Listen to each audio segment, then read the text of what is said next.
Good evening. Good evening, everyone. As we have a full house, we'll start because there's no more seats.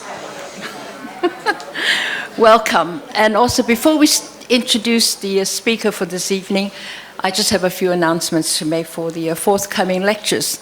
We have one immediately on this Saturday. It's by Kai. I can't say his proper Thai name, but you all know him. He is the leading fashion designer, also a national artist. But his lecture will be in Thai. However, Tom Kung Tao will give a summary at the end in English. Kai is also bringing some of his outfits with mannequins, so it should be a fun morning. So it will start at 10:30 here this Saturday. The next one is on, what is the date? On the 29th of November, Thursday, and it's by Kun Ajahn Yun Thanit. You know, he's our in-house conservationist. He's going to give a talk on Chinatown, the 2 decades of conservation efforts. So please do come. And these are the 2 left for November. Now, to this evening. I'm sure with the crowd turning out here tonight, Steve Van Beek needs absolutely no introduction, as he is one of the most celebrated and prolific expat writers on Thai subjects. Yes. Anyway, I got some of this from an interview from the Canadian Chamber of Commerce in September, so I think maybe some of you may not know this. I'm going to tell you. He was born in Oregon on a small farm, and then he graduated from the Oregon University with a degree in classical history. His first job was with the Peace Corps, and when he went to southern part of Nepal to work on a food production. Now, if you think he was going to be looking at high mountains every day, that's quite different, because this place was hot, he said. I'm going to quote from him. He says, "I seldom saw the world's tallest mountains. Instead, I roasted under 40 to 45 degrees sun, had no running water, electricity, or toilet, and slept on a low table in front of my mud and wattle house. And it was one of the most meaningful experiences of my life." Okay. That's correct? You got it. Okay. After that, he went on to for 4 months travels in Turkey, Iran, and Afghanistan. And when the money ran out, a friend of his got him a job here in Bangkok at the Bangkok World. You might remember we had a Bangkok World newspaper then. That was back in 1969, and he has ever since remained here for nearly half a century. His first house was right across the river, the Chao Phraya River, from the Grand Palace. And I think there began his long life love affair for the waters. So he has made many, many trips on the rivers here and there all around the world. But I just want to tell you one place I thought was really interesting, because he went on 4 expeditions with the Chinese Academy of Sciences. And they started from the headwaters of the Mekong all the way to Yunnan.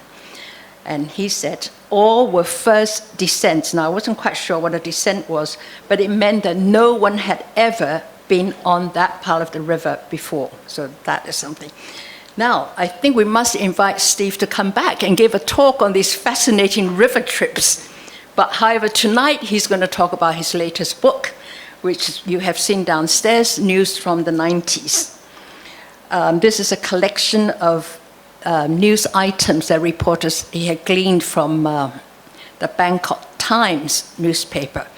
Here I must add that the Siam Society is only one of the only two institutions that possess the Bangkok Times. And we have recently digitized the whole lot, and it's available for you, if you so wish, on CDs, which you can access at our library. So that was a little bit of advertisement. Anyway, so these newspapers run from 1888 to 1941 or 45, I'm not quite sure. 41. 41. Thank you. So, now the news, his book, News from the 90s. This is a companion book to his ever so popular book before, Bangkok Then and Now, which is now in his 4th printing. Yeah. Which is also available downstairs. And I'm sure we're all waiting eagerly to hear about why this 1890s is the pivotal period, the pivotal decade in Thailand and the world. So let's invite Steve to the podium, and then he will tell us all about it. Thank you.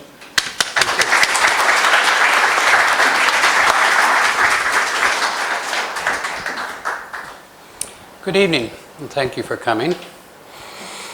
40 years ago, back in the Sukhothai period, or so it seems, I used to spend a lot of time up here in the library, and some of you may remember that at that time, the library and the office was a single-story building along the northern wall. And I spent a lot of time just looking through books, just pursuing my own interests, my own curiosity. And one day, and I don't remember who said it, maybe it was Uepon, maybe it was Henri Pagot Clarac, I think I expressed a wish to see, if there were any newspapers from that era. And he said, yeah, there's a room back here that has bound copies. Well, I went into the room, and there's stacks of these things all over the place. And the moment I opened the first one, I was hooked. And at some point it occurred to me to do a column for the Bangkok Post, this in 1980, called 1900. And I would come up here and on an upright Remington typewriter, I would pound away one day every month, one Saturday, and I would go through every single issue for that month, and I produced something called, not surprisingly, 1900. And it was so popular that that I did 1901 the next year. I always felt that these stories were an integral part of the city's lore. And so I was reluctant to kind of let them disappear once the columns were being used for birdcage liners, etc. So I pulled out a number of these items for the Bangkok Then and Now, and then moved on to other projects. There was another book which was from the Thai point of view on the same period. Thai friends had suggested that Thais may not have seen the turn of the century in the same light that the Farangs did, and I realized that the Bangkok Then and Now was essentially the Farang perspective on Bangkok. I put the book together, all old or new old pictures, and then it ran into complications for varieties of reasons and had to be shelved. I moved it to the back burner, and it's now behind the stove. But among the most popular items in Bangkok Then and Now were these news items. And I thought, what about doing a book of them? And so I went to the National Library, and they have the microfilms of the Bangkok Times. And I started looking through them, slowly going blind because they're white type. It's like reading negatives, white type on black. And sometimes so overexposed you can't see anything, sometimes so underexposed that they are dark. And I just started pulling stories out, sat there with my laptop, this laptop, and typing away. I ended up with like 182,000 words, which is about 3 books worth, and decided I had to trim radically. It was an interesting newspaper. There were only 2 photographs printed during that entire decade. A pair of slightly blurry mugshots of somebody named Mr. John Scott, who is a member of the British team deliberating the Anglo-Siamese or Anglo-French Siam Agreement, and his wife. Thereafter, nothing. This was odd in an age in which photography was in vogue. You will see a shot of King Chulalongkorn standing behind a box camera. All the royals had cameras, and they were always shooting pictures of each other. Now, we don't know why, I don't know why, but the paper was really very low-key. It seldom called attention to itself and seldom announced new developments or new sections, or even that it was moving from bi-weekly to thrice-weekly, or that the number of pages had increased. As I said, decidedly low-key. This evening I want to hope to show you what caught my attention and ultimately fascinated me about reading 10 years of living history. In the process, I want to take you back to the Bangkok as it was 130 years ago. Why? Because I want us to understand an important period in the city's history as seen not through the eyes of historians looking backward, but in the words of people who inhabited the city and the period. It seems to me that this gives the writing particular intimacy, authenticity, piquancy. Moreover, the tales were told in their own words. It's almost like we were peeking at the city over their shoulders. In short, these reporters were there. They saw events unfolding. They witnessed personalities of the day. And these articles were written by people who were engaged with the city and whose view was clear-eyed. At the same time, their sense of humor comes down to us today with the same effect. So I hope to show you what was on the minds of the European population and through them on society as a whole. What was important to them? What were the contours and moods of the city they inhabited? Through what obstacles did they have to maneuver? What did getting through an average day entail? All right, to aid you, let's set the scene. This is a map from 1888, the year that the newspaper was founded. A lot of familiar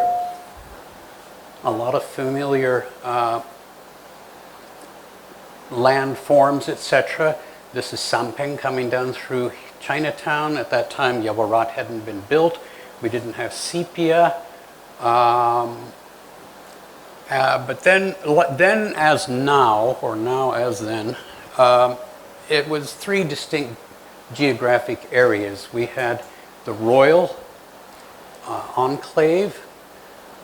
You will notice here that Sanam Luang at that time was half the size it is today because the northern half was incorporated into the Wang Na, which now holds the National Museum, the National Theater. So you had that area, and then you had the Chinese occupying, no surprise, Chinatown. And then the Farang area, the European area, started kind of in this region of Talat Noi and went down through Bangrak and such. This is Satorn. And then the new road, continued on down to Tanon Tok. Literally, the road drops because, as you can see, it was cut off by a bend of the river. This area had abattoirs, slaughterhouses, it had rice mills, it had lumber mills, sawmills, etc. So it essentially was the industrial zone of the city. And of course, it was located down here because the authorities wisely said, these industries pollute, and we'd rather have them pollute the downriver area than have this flotsam and jetsam coming by the palace and the areas of habitation. Now, to put you in the scene, the mood, the kind of the mindset, let's take a look at some photographs taken during that period.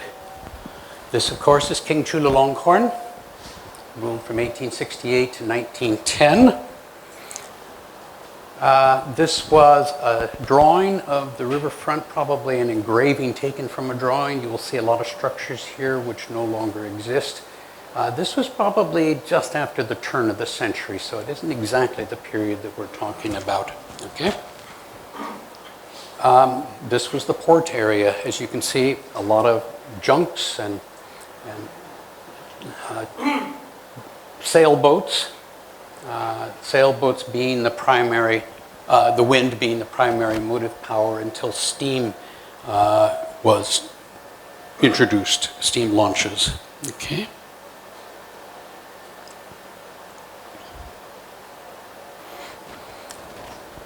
Okay, so here is Padung Krung Kasem, and you can see the Golden Mount in the background, still with vegetation on it, etc. And this is looking downriver, probably from. Well, you can see all the rice mills and the sawmills pouring out smoke. So this would be the area below. Well, actually, this is the Bangkok dockyard, so this would be not too far down from Satorn. Okay. This is just a procession through the streets of the old city. This was the local transport. These were what were called dog carts, the tram, the rickshaws, and just human motive power and such. And you notice that all the roofs along here are thatch, atap and such, which explains why we had such serious fires from time to time.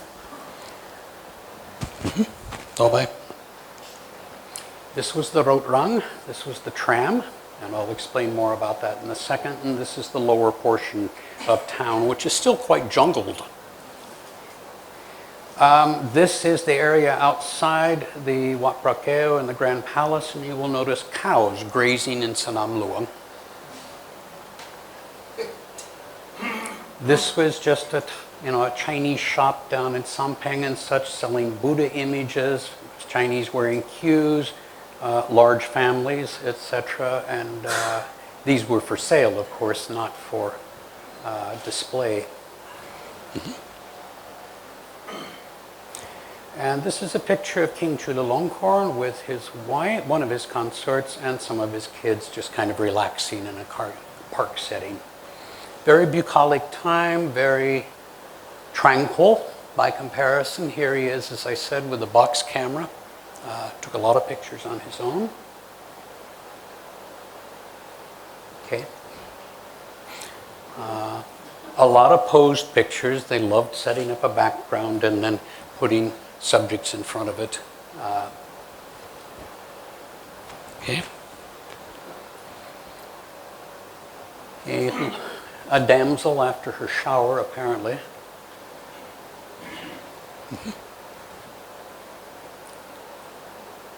I guess ordinarily the girls might be playing house, but this looks for real, so I have a feeling that she was probably learning how to cook at a young age.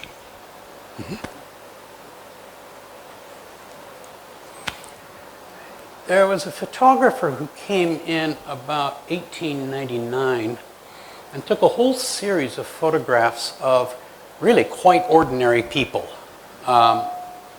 And they're in numerous poses, cutting hair, getting a massage. It was basically, he created this collage of about 25 photographs of different aspects, people playing games, people playing chess, fighting, Thai boxing, etc. It really gives, because most of the photos taken by the royals were of other royals, this is really about the only thing that we have that is of the people who inhabited most of the city. This was a troupe of acrobats performing, I don't know where, it looks like outside the Grand Palace somewhere. Okay, I think, okay, So our guide on this adventure is going to be the Bangkok Times newspaper. And from its offices in the heart of Bang Rak and Talat Noi, the Times reported on the activities of the royal court and the nobles and the activities of the European community. For the most part, the Chinese and ordinary Thais were not part of the equation unless they were involved in crimes. Now, the Times had many predecessors. The first Bangkok newspaper was in Thai, published by Reverend Dan Bradley, a missionary, and appeared in 1844. It didn't survive the decade. Neither did a handful of English language newspapers. They would begin hopefully, and then at some point write a story about someone and bruise his ego, and that ego, that fragile ego would fire back with a lawsuit, and courts generally sided with the plaintiffs, and the resulting settlement would be too great for the owner, generally a missionary again, who would be forced to declare bankruptcy. But that changed in 1887. A group of deep-pocketed investors joined together to establish the Bangkok Times. The first issue appeared on January 4th, 1888, exactly 130 years ago. And this one proved more durable. It would publish continuously for half a century, after actually 53 years, until 1941, when the war interrupted most Allied activities in Thailand except resistance and sabotage. So throughout this long period, the Times had a ringside seat on the city, and it was surprisingly astute and literate in its reporting. That's one of the things that first struck me. This was good, solid writing. And this was admirable in a town that was estimated to have held around 500,000 residents, although we have no exact number because the first official census was not conducted until 1909. For a variety of reasons, the major group was Chinese. In the streets, one heard Teochew, the Chinese dialect, far more often than Thai. Now that came as a surprise to me. Shouldn't have, but it did. Of the remainder, about 800 to 1,000 residents were European or North American. As you can see, this is the front page, and this is the October 4th, 1894 issue. You can see that it's all covered in advertisements and a few ship arrivals, etc. So it was financed primarily by advertisements. Turn the page of the publication, and although there were plenty of advertisements, as we shall see in a moment, this is where you got into the meat of the paper.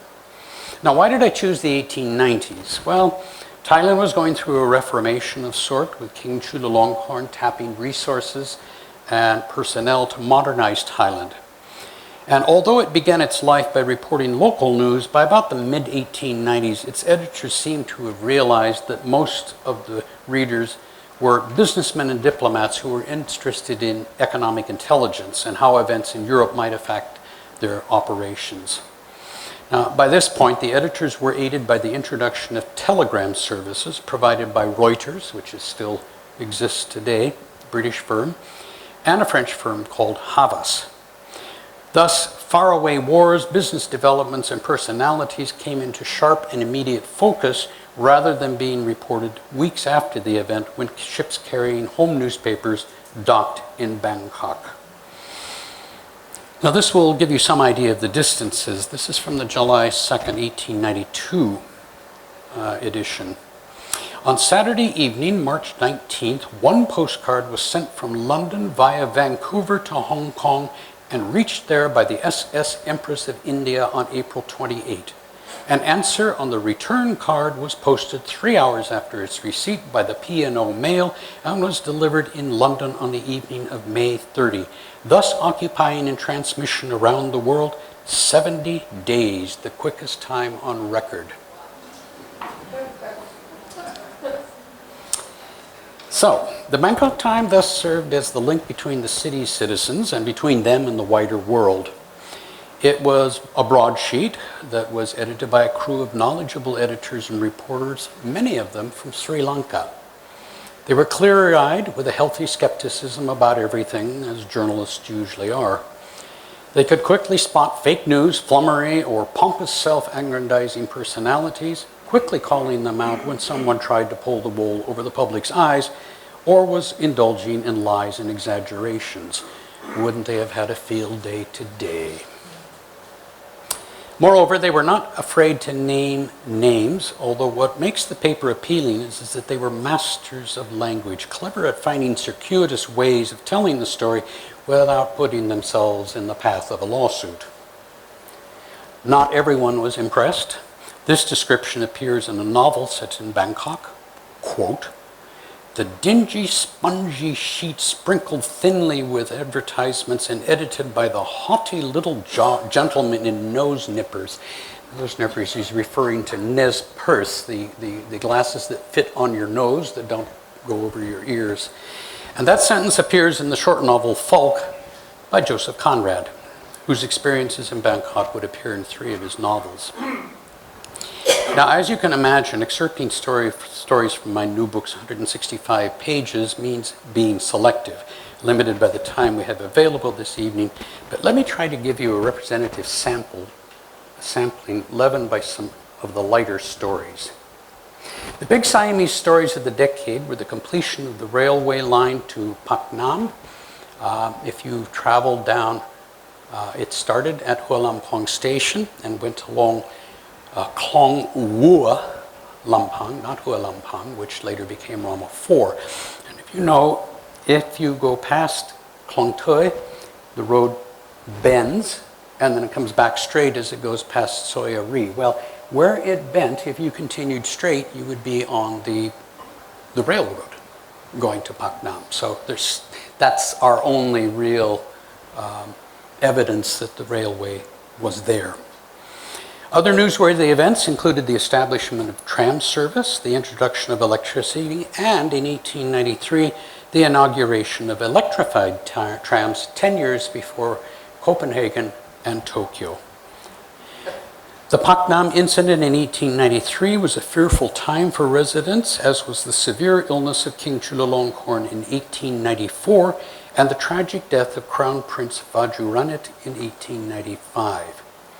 Bringing pride to all residents, Thai and foreign, was the state visit by King Chulalongkorn to the courts of Europe in 1897. Let's backtrack just a bit. In 1888, the same year as the presses rolled on the first edition of the Times, silver rails stretched from the Grand Palace to Tanon Tok, wherever the map went. Along them, teams of 2 pairs and 4 pairs of horses pulled carriages to provide public transport. Some 300 ponies served as the tram's motive power. At the time, passengers from cruise ships disembarked not in Bangkok, but at Tanon Tok, and were carried to their Bangkok hotels by tram. It wasn't the speediest service because they dawdled. Contemporary observers noted that if one boarded a horse-drawn tram in Tanon Tok in the morning, he might arrive at the Grand Palace in mid or late afternoon. That's because the tram stopped at markets along the route to enable the passengers to amble, to eat, to shop, to buy lottery tickets, to gossip, to conduct business. Much more leisurely time. It was often referred to, perhaps jokingly, as the Bangkok Express. And here's a story relating to it. It says, a man was badly upset yesterday in jumping from the Bangkok Express. A piece of durian held under his nose brought him round, however, and though much affected, he is still alive. Aside from New Road, which in 1863 became the first Bangkok thoroughfare to be paved, most of the streets through which residents passed were filled with dust stirred up by the dog carts, the carriages, and other vehicles that vied for space. In the monsoon, of course, they turned into mud pits. It wouldn't have been the most fragrant journey. At Tanon Tok was a huge abattoir, a slaughterhouse. Smoke from the factories, as you saw in the picture, permeated the route along the way. There were open sewers. Foreigners complained about Chinese gardens along Silom Road who used night soil, which human feces, on their crops, which perfumed the air. And let's not forget the calling cards left by those 300 ponies, as well as those deposited by the hundreds of carriage and dog cart horses. Driving your carriage up Windmill Road, if you know the translation of Siloam, it means windmill. There was a canal that went straight up Siloam, and that water was pulled out by windmills and sent in the fields to irrigate them. At night, though, a journey up the road became a slalom run around four-footed obstacles, and this was a story relating to it. Considerable annoyance is being caused by some kling. Kling was the word for Malay. Malay cattle dealers allowing their cattle to pass the night on the public road at the farther end of Bangkok. There are usually two herds of about a dozen lying in the road between the entrance to Hang Si Ta and the cemetery, and they are a nuisance to people passing in carriages. The police should take note. Animals frequently died in the streets and would remain there for days before being removed by the authorities. Here's another story, and I'm reading it for a reason, but there were many stories like this. The pony that died yesterday in Suriwong Road is now lying on the edge of the road at Newman's Mile. A general meeting of Bangkok flies is being held at the same spot. Now, I don't know who Newman was, but Newman's Mile referred to Henri Dunant. And I actually measured it, and from Rama 1 to Rama 4, it's exactly 1 mile. Now, who figured that out? I don't know. Mr. Newman, apparently.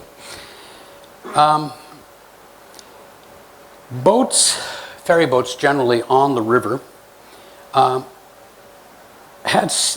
were powered by steam. They were called steam launches, and they had whistles that were powered by steam, and apparently they were ear-splitting.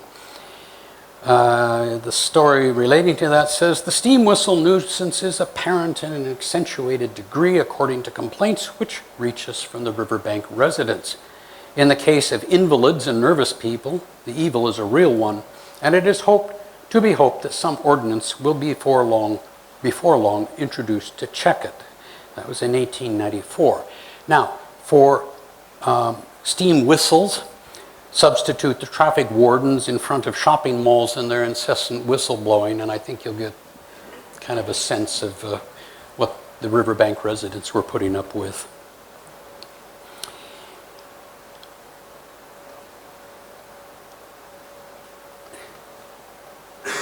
Sorry, I moved something down. There we go. All right. Most everyday products were available in the market, but a major portion had to be imported. And ads for heavy machinery were interlarded with cosmetics, shoes, and a large number of products of dubious value. For example, there was once a bright baby boy who loved to examine the internal structure of his uncle's watch, in order, as he remarked, that he might see the wheels go round. Smart and inquiring fellow. Someday he may make a watch that will keep better time than those which are made to sell and can with difficulty keep up with the days of the week, to say nothing of the hours and minutes. But for 100 persons who know how a watch is constructed, how many know what kind of works are inside their own bodies? No one. Now the heart is a human pendulum. Now, then it goes on and on and on. And there were ads like this every day. And it turned, these stories would run for 40 centimeters. And they appeared daily, and they were constructed in a similar manner. A tale that suddenly became discussion of health or obesity or ailments, and would eventually lead to a pitch for a patent medicine being sold somewhere in the city. In every instance, they were infomercials or advertorials. In this instance, it's Mother Siegel's syrup, complete with testimonials from a concerned reader who had suffered from a particular ailment and was miraculously cured by the product. These screeds appeared to have been written overseas and inserted in advertising space purchased from local newspapers. Foreign products, as I said, had to be ordered from distant companies and generally entailed a wait of several weeks. For example, one drew the outline of his or her foot, mailed the drawing to a London cobbler, and weeks later received a new pair of leather shoes. In addition, there were announcements of openings, concerts, plays, etc., like this one. The Mongkon Theatre billed a special program for Thursday, and a crowded house was the result. If very long, the villain was not unmasked nor virtue rewarded until 8 a.m. the following morning. The play was a good one. Okay, I want to talk about Kosana. Yeah. Just give you kind of an idea of some of these ads.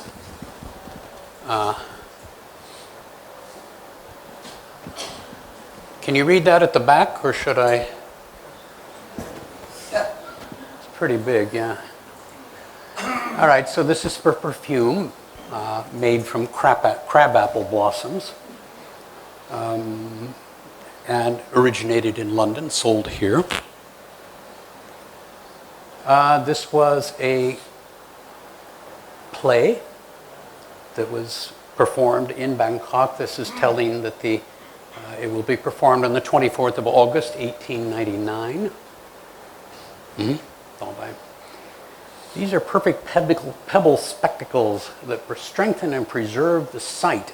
And these came from India, were produced in India. Our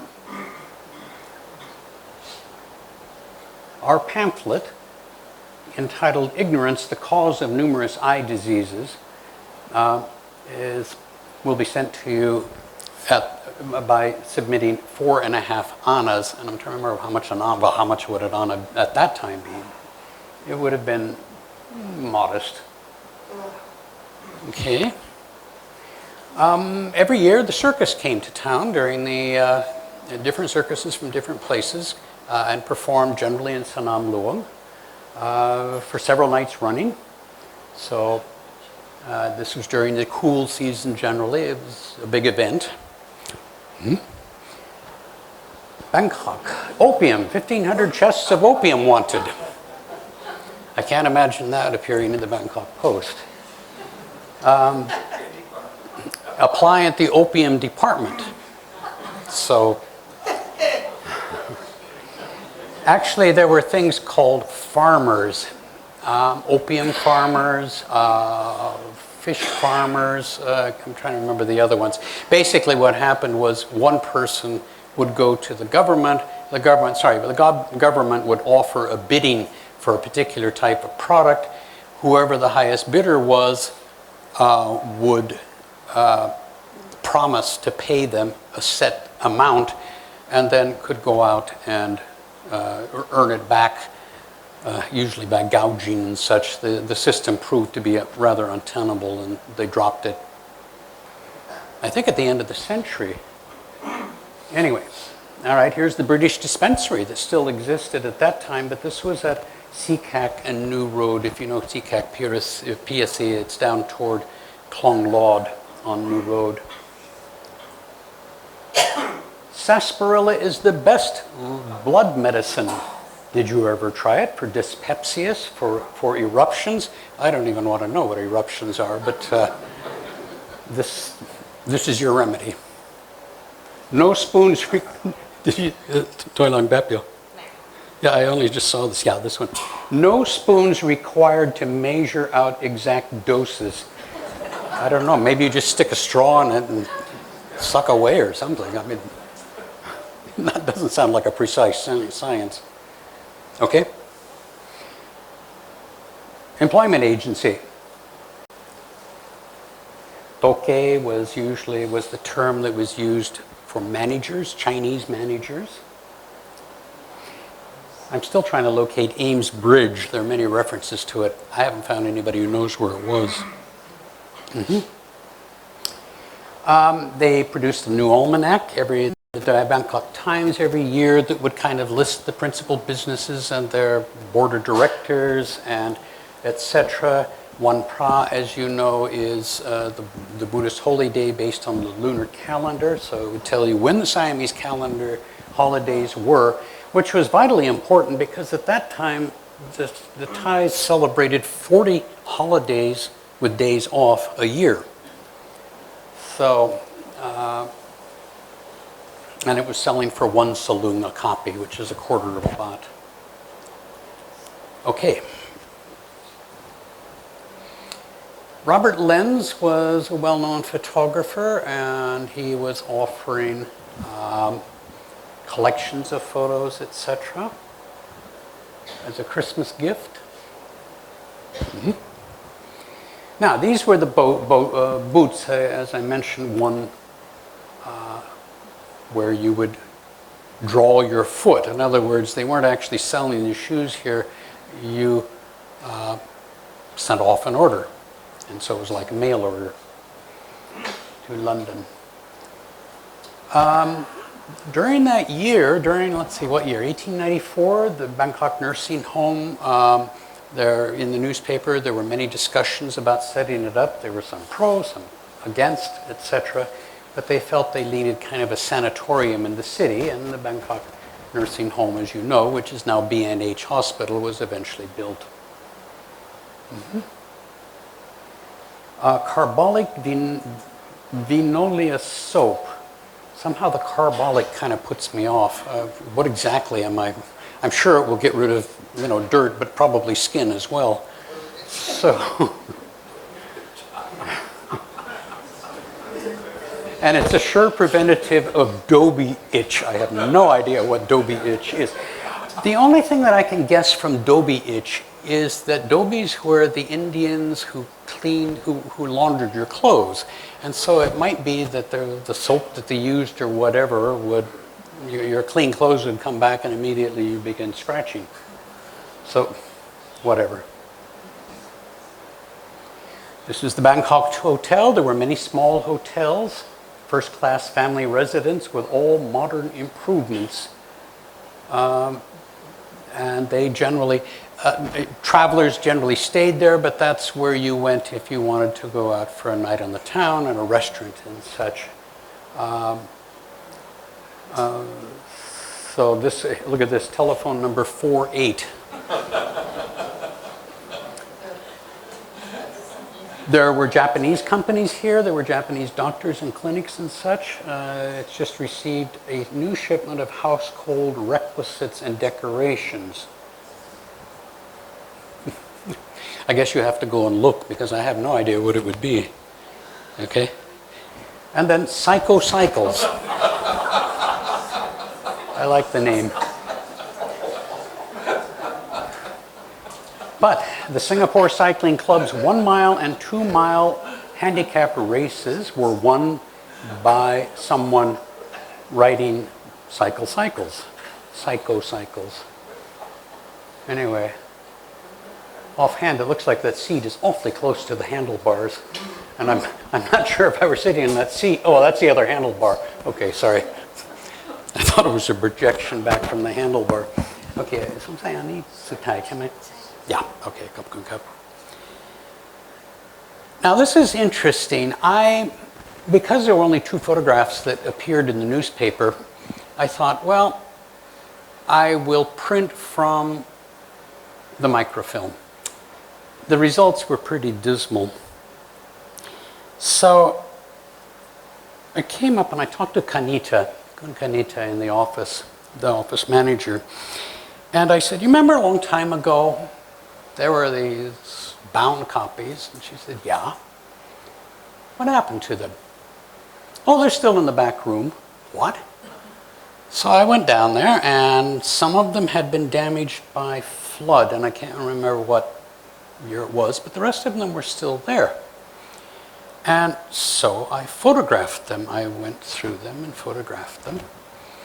And I said, do you get a lot of people up here who want to, look through these newspapers and such? And she says, no, there's been nobody come up here since 1980. You were the last one. Now, I'm a little worried about these newspapers. I really feel, and I think I'm going to start a fund to either at least get a dehumidifier, because these things are treasures. As Eileen pointed out, there are only 2 collections of them, and I think they're priceless, and they deserve to be preserved from insects and from damp. So I'm still on products here, and many of the products were quite innovative. To press one's hat to one's bosom has long been regarded on the stage as a respectful act in approaching a superior, and one that is especially appropriate to lovers when declaring their passion. Who would imagine that this simple and spontaneous movement could be turned to the purpose of obtaining a surreptitious portrait? A firm of opticians have devised what they call hat detective camera, which is craftily constructed with this object. It's provided with a complete apparatus weighing only 2.5 ounces, which can be fitted into a hat, the operation being conducted through the ventilating hole. The moral for those who do not desire to be photographed is, beware of hats with holes in the crowns. Now, life at that time was short and brutal, and each day there were several stories that began, "We regret having to report the death of." And it was not unusual to find an entire family, Farang of course, perishing in a single day from cholera. If you go down to the Susan Farang, which is the Farang cemetery down at Soi 72 on New Road, you will see testament to that, gravestone after gravestone, with really lives really quite seriously foreshortened by disease. Now this was another kind of it, another instance of it, but quite different. On Tuesday morning, a servant of Chow Chai Dan, locally famous for his snake charming powers, was fatally bitten by one of his pets. It was a black snake about a yard long, known as a ngu ban mo, probably a viper, which had been brought down from a UT and had given to him to train. I'm not sure how you train a viper, but anyway. He extracted its poison fangs, as he thought, and proceeded to coil it around his neck and arm. On laying it down, it suddenly struck at his foot, biting the toe, and he died in a few hours. The snake was afterwards tried for murder by another Mongu snake doctor, and being found guilty without extenuating circumstances, was chopped to pieces. The key foreign news focused on what seemed like an endless procession of wars and skirmishes, enough to see that there seems to have been constant saber rattling. The decade saw the Spanish-American War, massacres of missionaries in China, outbreaks in the Balkans, and they competed for space with famines in China or epidemics in India. Now there are some things in the news that never change. People in Britain are very apt to overlook what is being done in foreign countries unless there is some specially striking event or critical state of affairs to attract their attentions. As someone has said, we almost require a war to compel us to learn the geography of distant parts of the world. And it cannot be doubted that war has done much to stimulate the study of geography.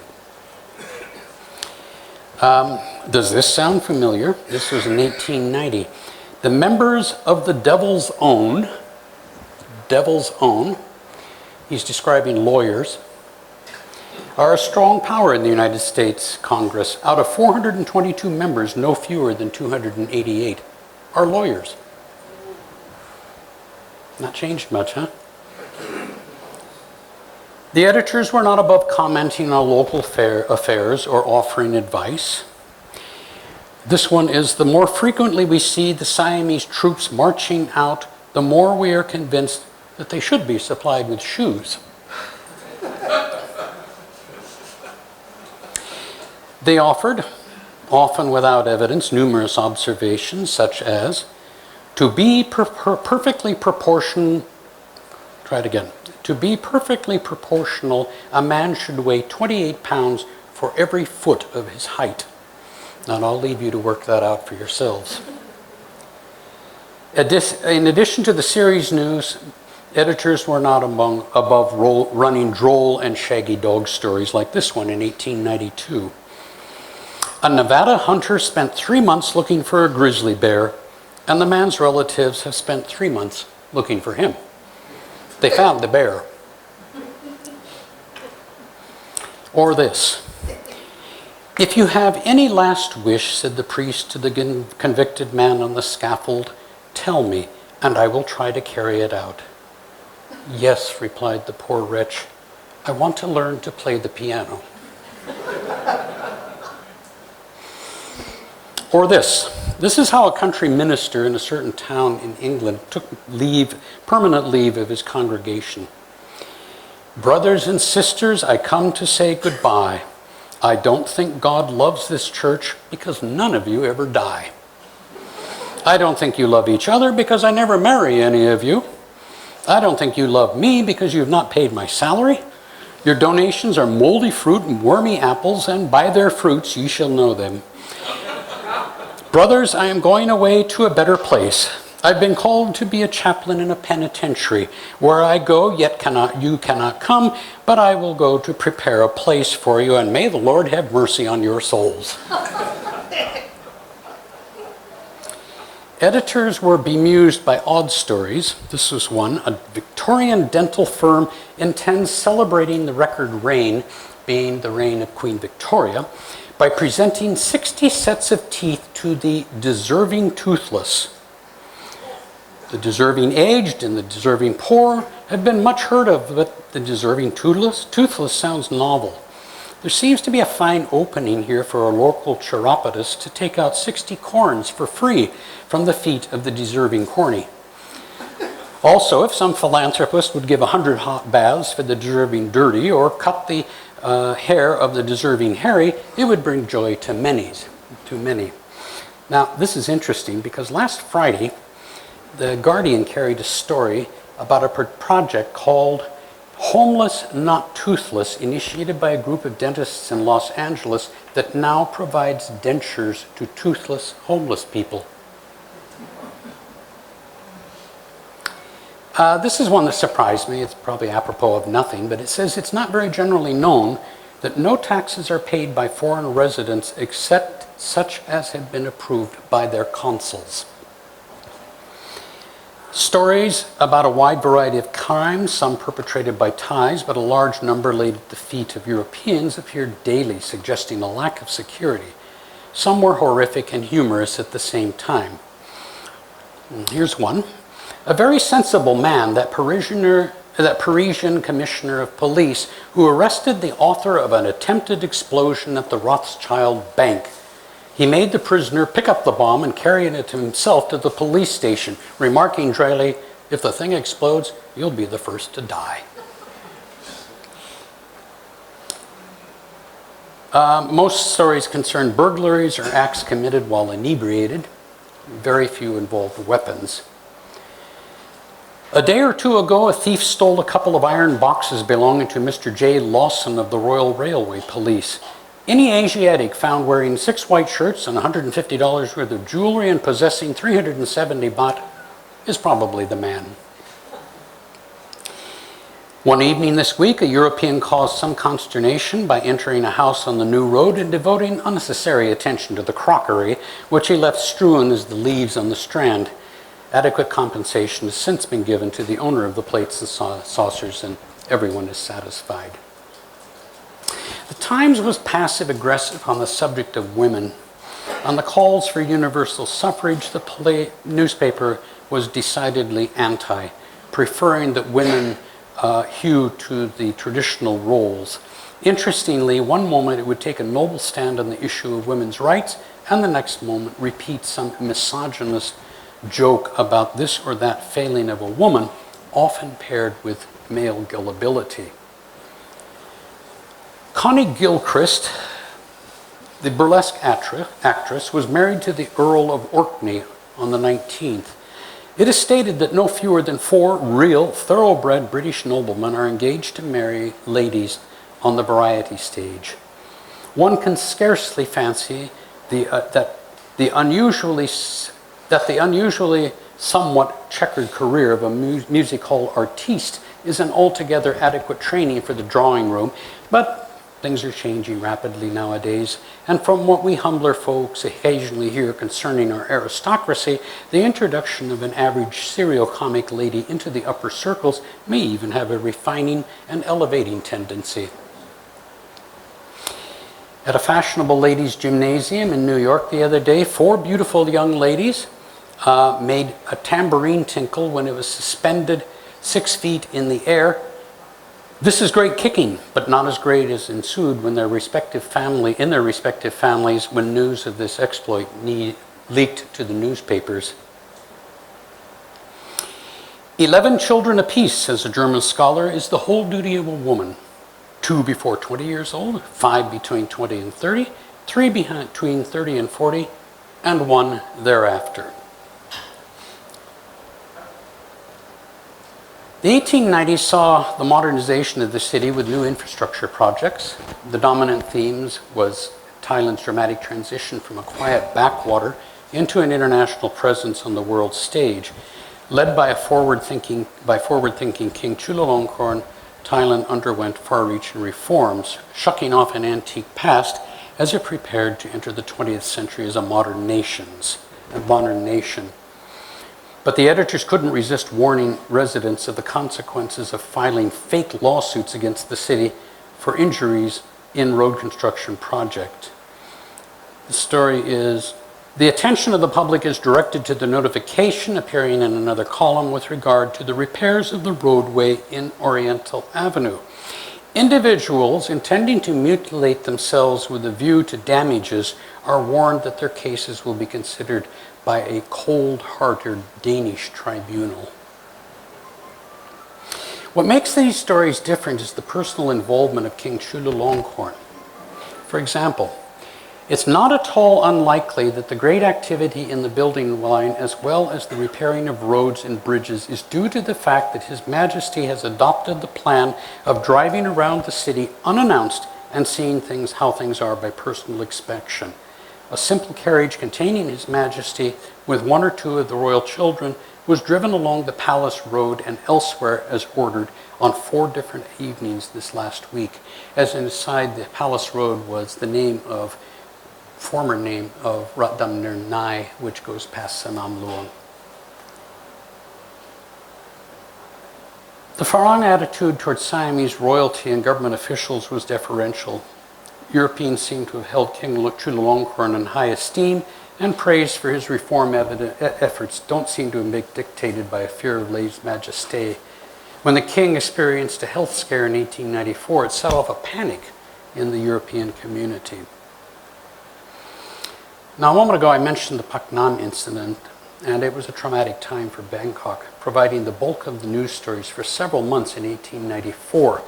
This was a time of colonization with European nations gobbling up as much territory as they could. The French were particularly aggressive in expanding their territory in Indochina by appropriating Thai possessions along the Mekong. Now, I explore the various encroachments and clashes in the book, but they're too lengthy to go into here. Suffice it to say that the battles between the Siamese and Annamite mercenaries led to some deaths. The French demanded reparations, unfairly as it turned out, and to gain them, 3 of their ships blasted through the river defenses at Pak Nam. They sailed up the river to drop anchor at the Grand Palace and to demand indemnification from the Thais at Cannon Point. Siam had little recourse but to pay, and it was a considerable sum. Now, King Chulalongkorn was wise. He recognized that as long as Europe saw Siam as backward, it would remain prey to the colonizers. Thus, in 1897, he conducted a state visit to the capitals of Europe. The trip was a huge success.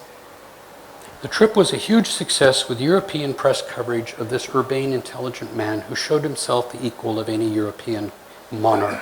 His conduct during a state visit engendered pride among Siamese and Europeans alike. The decade saw the introduction of electricity in 1891. And this was a story relating to that deservedly popular resort of wealthy globetrotters, businessmen, and the seafaring community. I can't quite see those two in the same category, but anyway.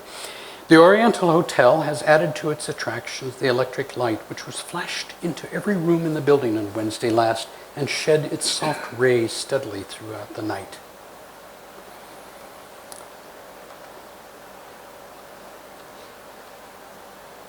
The inklings of feminism and suffrage did not set well with most men. Suffrage in the United States was not instituted until 1920.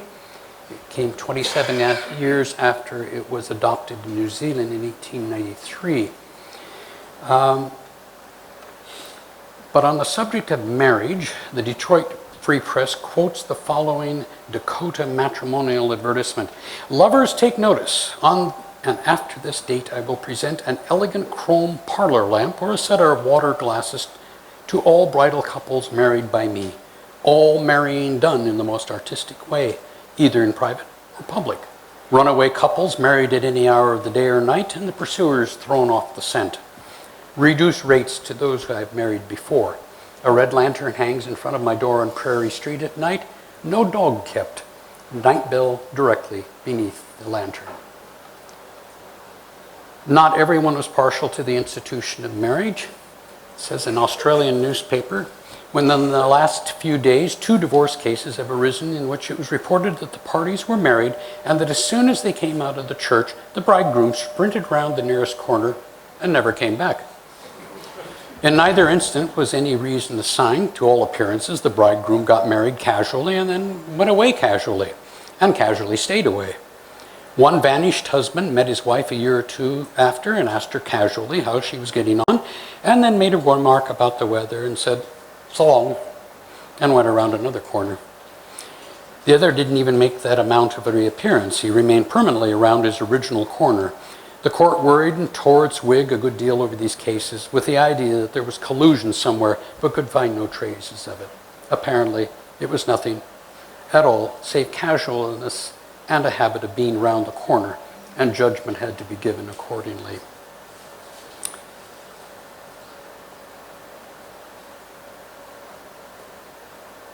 We're getting past, it's getting long into this. You see, I had problems trying to trim this to something that would be. Men played golf at Sanam Luang, but it would be years before women ventured into play, and it's probably just as well, because fashion called for heavy clothing for women, which in Bangkok's intensive heat would have probably poleaxed heavily clad members of either gender from heat stroke.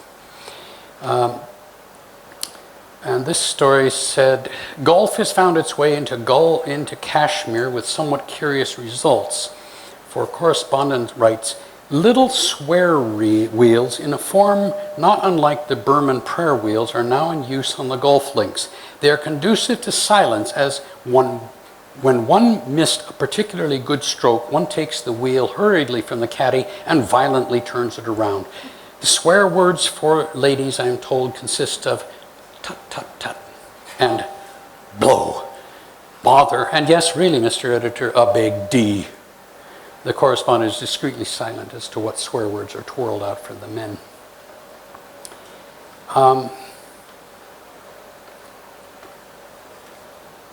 If you want more, I'll give you more, otherwise we'll wrap it up now. Deafening silence. Okay, I could go on and on, but our time is limited. Now, what does all this tell us? Not only about this long ago era, but about ourselves. I think we tend to dismiss people of an earlier age as simpler versions of ourselves, and I believe this is a mistake. While life may have traveled at a more leisurely pace, these people were dealing with issues that were as complex as our own.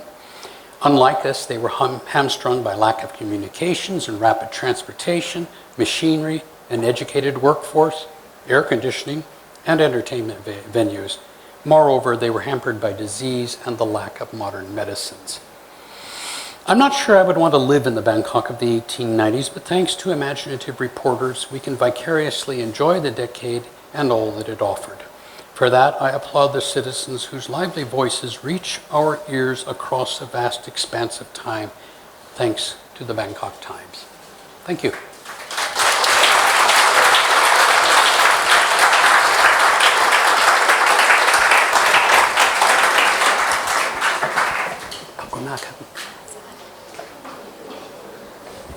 Are there any questions?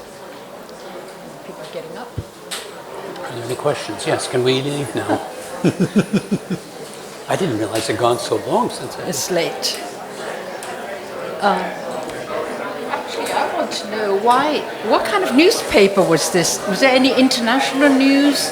Or Yes, the international news came from these telegrams Okay. that came in. And who was the proprietor of this? It was a guy named William C. William S. Lloyd hyphen WILLIAMESE. I can't find any information And on the him. reporters, the people who wrote all this. Well, I mean, they were Sri Lankan, they were local. I suppose they had to have had some ties among them, but they seem to be Farangs a lot. Oh, thank you. We would like to thank Whereabouts in Mr. Oregon Steve are Van you from? Beek. Beaverton? Why is everybody so noisy?